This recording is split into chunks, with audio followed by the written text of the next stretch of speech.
صفقة سوبر قبل كأس العالم للأندية. الأهلي يتعاقد مع نجم الدوري المصري لمدة 5 مواسم. كشف الإعلامي كريم رمزي عن آخر تطورات سوق الانتقالات داخل النادي الأهلي استعدادا لفترة الانتقالات الصيفية المقبلة، مؤكد أن الإدارة الحمراء قطعت شوطا كبيرا في إبرام صفقات قوية تهدف لتدعيم صفوف الفريق قبل خوض منافسات المحلية والدولية وفي مقدمتهم بطولة كأس العالم للأندية. وأوضح كريم رمزي خلال مداخلة هاتفية ببرنامج لعبة والتانية على راديو ميجا اف ام إن النادي الأهلي أتم اتفاقه مع نادي المقاولون العرب للتعاقد مع الحارس الشاب سيحة مقابل 25 مليون جنيه.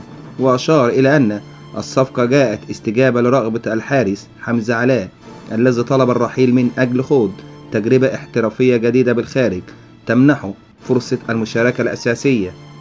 كما كشف رمزي عن وجود اتفاق بين الناديين يمنح الأهلي أولوية التعاقد مع بعض لاعبي المقاولون في حال صعود الفريق إلى الدوري الممتاز خلال الموسم المقبل. أكد رمزي أن أسامة فيصل مهاجم البنك الأهلي يأتي على رأس قائمة اللاعبين الذين يسعى الأهلي للتعاقد معهم لتدعيم الخط الأمامي.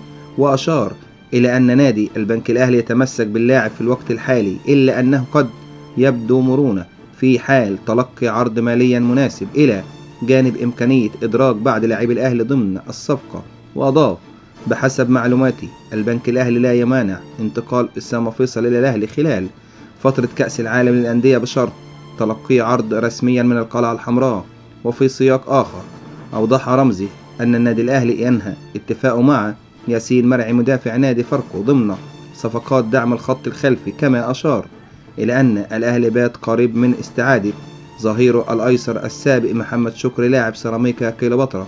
ولفت رمزي إلى أن المدير الفني السابق للنادي الأهلي السويسري مارسيل كولر كان قد رفض في وقت سابق فكرة عودة شكري، إلا أن موقف الإدارة تغير مؤخرا بعد متابعة تطور مستوى اللاعب ليتم الاتفاق على عودته مقابل 15 مليون جنيه مستفيد من بند خاص في عقد اللاعب مع ناديه الحالي.